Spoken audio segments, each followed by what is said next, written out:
আমরা আগের ক্লাসে কিছু প্যাটার্ন রিলেটেড সমীকরণ সমাধান করিয়েছিলাম, ঠিক আছে। এবং ওই যে গত ক্লাসের যে কনসেপ্টটা, কেউ যদি আগের ভিডিওটা না দেখে থাকে তাহলে আমার রিকোয়েস্ট থাকবে আগের ভিডিওটা দেখে তারপরে এই ভিডিওটা দেখা, ঠিক আছে। তো গত ক্লাসে আমরা বা আগের ভিডিওতে প্যাটার্ন রিলেটেড কিছু সমীকরণ সমাধান করেছিলাম, ঠিক আছে। এবং আমরা ওইটার উপর ভিত্তি করে ওই কনসেপ্টটাকে কাজে লাগিয়ে আমরা চাকরির পরীক্ষায় যে প্রশ্নগুলো এসছে এটা কিভাবে সলভ করতে পারি আমরা সেটা একটু দেখব, ঠিক আছে। তো এক নাম্বারটা আমরা যদি সলভ করি তাহলে এখানে কি আছে 3 two the power x plus 3 two the power x minus 1 this equal two 12, ঠিক আছে। এটা দিয়ে আমাকে এক্সের মানটা বের করতে বলেছে। আমরা এই ম্যাথটা গত দিনের কনসেপ্ট থেকে করার চেষ্টা করব, ঠিক আছে। গতকাল আমরা বলেছিলাম যে আমাদের কাছে যদি একটা সমীকরণ কিন্তু দুইটা ভ্যারিয়েবল থাকে তখন আমরা ওইটা সমাধান করার জন্য প্যাটার্ন খোঁজার চেষ্টা করি। তো আমরা এটা একটা ভ্যারিয়েবল ধরে নিলাম, এটা আরেকটা ভ্যারিয়েবল ধরে নিলাম গতকালকের উপর ভিত্তি করে, ঠিক আছে। এখানে বেজ কত আছে? আমার বেজটা আছে 3, তাহলে আমরা এখানে অবশ্যই 3 নিয়ে আসতে হবে আমার প্রথম কাজ। তাহলে আমরা করলাম কি 3 4 12, ঠিক আছে। আচ্ছা, তাহলে এখানে 3 থাকলো, 4কে আমরা লিখতে পারি 3 প্লাস 1 লিখতে পারি। তাহলে আমার এখানে থাকলো 3 3 9 প্লাস 3, ঠিক আছে। অর্থাৎ এখানে থাকলো 9 প্লাস 3 থাকলো। এখন 9কে আমরা কি লিখতে পারি? 9কে আমরা লিখতে পারি 3 স্কোয়ার, আর 3কে কি লিখতে পারি? 3কে লিখতে পারি 3 এর উপর পাওয়ার 1, ঠিক আছে। সুতরাং আমরা এখান থেকে সহজে বলতে পারি, বাম পাশটা যদি আমরা একটু দেখি তাহলে 3 এর উপর পাওয়ার এক্স আছে এবং 3 এর উপর পাওয়ার কি আছে? এক্স মাইনাস 1 আছে, ঠিক আছে। তাহলে আমরা খুব সহজেই কিন্তু আমরা বলতে পারছি যে এখান থেকে এক্সের মান কত? এক্সের মান 2, ঠিক আছে।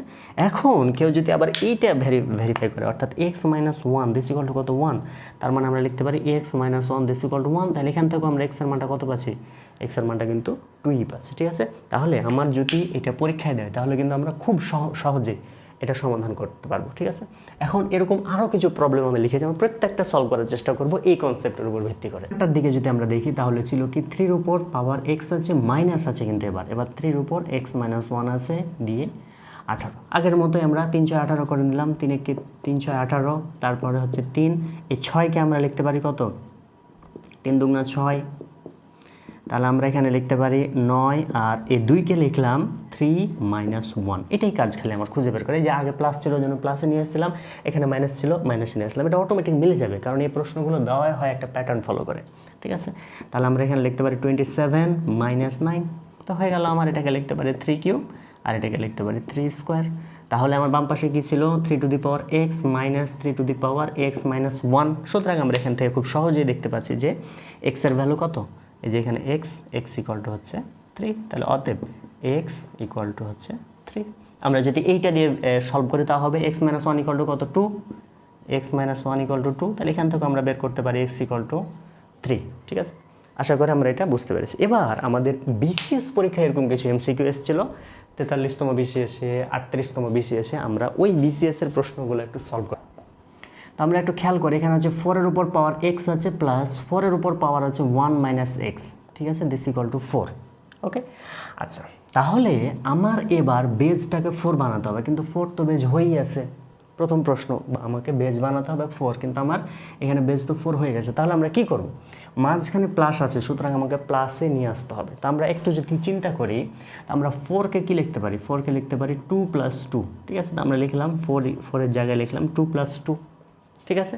এখন এই 2কে আমরা লিখতে পারি কিন্তু √4, এইটুকু আমরা লিখতে পারি কত? √4, ঠিক আছে। এইটুকু কিন্তু মাথা খাটাইতে হবে আমাকে, ঠিক আছে। তাহলে 4কে ভেঙে আমরা লিখলাম 2 প্লাস 2 এবং 2 এর জায়গাতে লিখলাম 4, এখানেও লিখলাম √4। কাজ শেষ আমার, ঠিক আছে। কাজ শেষ কেন বলছি? কারণ হচ্ছে যে এই √4 মানে বেজ কত? হাফ। এটার বেজ কত? এটার বেজ হচ্ছে হাফ, বাস। বাম পাশে আছে 4 টু দি পাওয়ার এক্স, এখানে আছে 4 two the power 1 minus x. সুতরাং এক্স ইকুয়াল টু, এখানে আমার সমাধান আসবে কত? এক্স ইকুয়াল টু হচ্ছে হাফ, অতএব x this equal to half. শেষ কাজ, ঠিক আছে। কেউ যদি এটা দিয়ে ভেরিফাই করতে চায় যে 1 minus x this equal two কত? হাফ, তাহলে অতএব 1 minus half this equal two x, তাহলে অতএব এখান থেকে আমরা বের করতে পারি এক্স ইকুয়াল টু হাফ। সুতরাং এই সমীকরণের সমাধান কত? এক্স ইকুয়াল টু হাফ, ওকে। এবার আরেকটা প্রবলেম আমরা সলভ করব। এখানে 2 to the power x plus 2 to the power 1 minus x this equal two কত আছে? 3 আছে। তা আমরা আগের মতোই 3কে বাংলা কী পাবো? 2 প্লাস 1 পাবো, ঠিক আছে। আচ্ছা, এখানে 2 1কে আমরা লিখতে পারি 2 টু দি পাওয়ার 0, কাজ শেষ। তাহলে বেজ আমরা 2 পেয়ে নিয়েছি। তাহলে আমরা দেখছি 2 to the power x plus 2 to the power 1 minus x this equal to 2 to the power 1 এবং হচ্ছে 2 টু দি পাওয়ার 0। সুতরাং আমরা এখান থেকে খুব সহজেই বলতে পারি যে এক্সের মানটা কত, আমার এক্সের মানটা হচ্ছে 1, ঠিক আছে, এক্স ইকুয়াল টু 1, ঠিক আছে। কিন্তু এখানে আর একটু খেলা আছে। খেলা হলো আমার অপশানে আমরা যদি দেখি এই প্রশ্নটা, এই 38তম বিশেষে যে প্রশ্নটা আসছে সেখানে অপশানে আমার দুইটা সমাধান চেয়েছে, ঠিক আছে। তো কীভাবে দুইটা সমাধান হয়, আমরা এই যে এখানে লিখলাম কি 2 to the power 1 R 2 to the পাওয়ার 0, আমরা এটাকে এটাও তো লিখতে পারি 2 to the power x plus 2 to the power 1 minus x this equal two, আগে দিলাম 2 টু দি পাওয়ার 0, পরে দিলাম 2 টু দি পাওয়ার 1, একই তো থাকলো, ঠিক আছে। জাস্ট এটা এ পাশে নিয়ে আসলাম, এটা এ পাশে নিয়ে আসলাম, ঠিক আছে। এখন যদি করে দেখি তাহলে আমরা দেখব যে এক্সের আরও একটা মান পাওয়া গেল, সেটা হলো 0, ঠিক আছে। এখান থেকে এক্স ইকুয়াল টু 0। সুতরাং এই প্রশ্নের যে সমাধানটা হবে সেটা হলো এক্সের মান দুইটা পাবো, একটা 0 পাবো আর একটা 1 পাবো, ঠিক আছে। আশা করা যায় আমরা এই পর্যন্ত বুঝতে পেরেছি। ধন্যবাদ সবাইকে।